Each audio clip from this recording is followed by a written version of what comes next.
Bapak, Ibu, dan saudara-saudara sebangsa dan setanah air, saya telah membaca dengan seksama laporan dari tim penyelesaian non-yudisial pelanggaran hak asasi manusia yang berat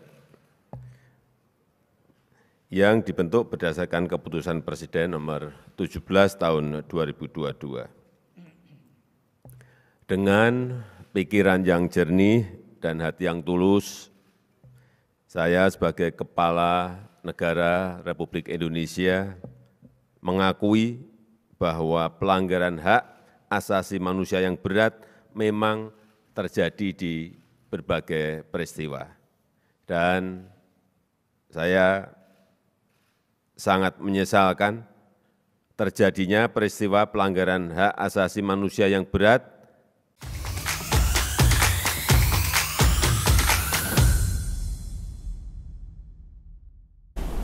Oke, 3, 2, 1, Menutus sejarah masa lalu hanya dimulai dengan pengakuan rasa bersalah bahwa membiarkan pelanggaran HAM itu terjadi.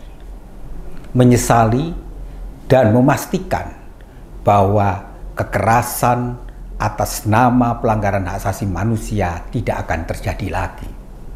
Korban-korban kekerasan dan korban-korban pelanggaran hak asasi manusia, mulai kasus 65, Talang Sari, Gunung Priok, kasus-kasus terjadi di Aceh, dan kekerasan Mei menjadi sejarah hitam bangsa ini.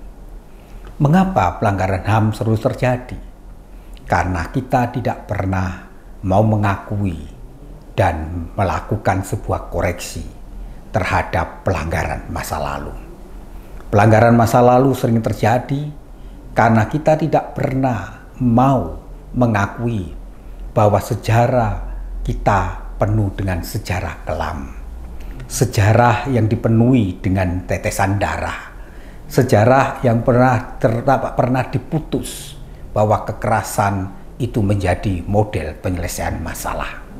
Maka pengakuan negara untuk melakukan koreksi terhadap pelanggaran HAM masa lalu dan menuntaskan pelanggaran masa lalu dengan pengakuan bahwa negara akan memperbaiki dan memberi jaminan itu tidak terjadi adalah sebuah tindakan yang harusnya dilakukan dengan tetap mengutamakan bahwa para korban harusnya menjadi prioritas.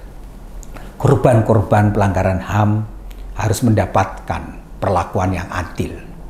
Pelanggaran terhadap hak asasi manusia harus diproses dalam ranah hukum dan harus diselesaikan lewat rekonsiliasi sosial. Kita berharap pelanggaran masa lalu akhir tidak menjadi lagi memori sejarah yang gelap, tetapi pelanggaran masa lalu harus segera diproses dan harusnya tidak menjadi lingkaran kepedulian yang terus-menerus di kita tetapi tidak pernah memutus tali temalinya. Saatnya negara hadir untuk memutus tali temali kekerasan dan pelanggaran masa lalu dengan membangun sebuah sistem nilai di mana pengakuan negara harusnya bertindak untuk memulihkan kembali martabat kemanusiaan.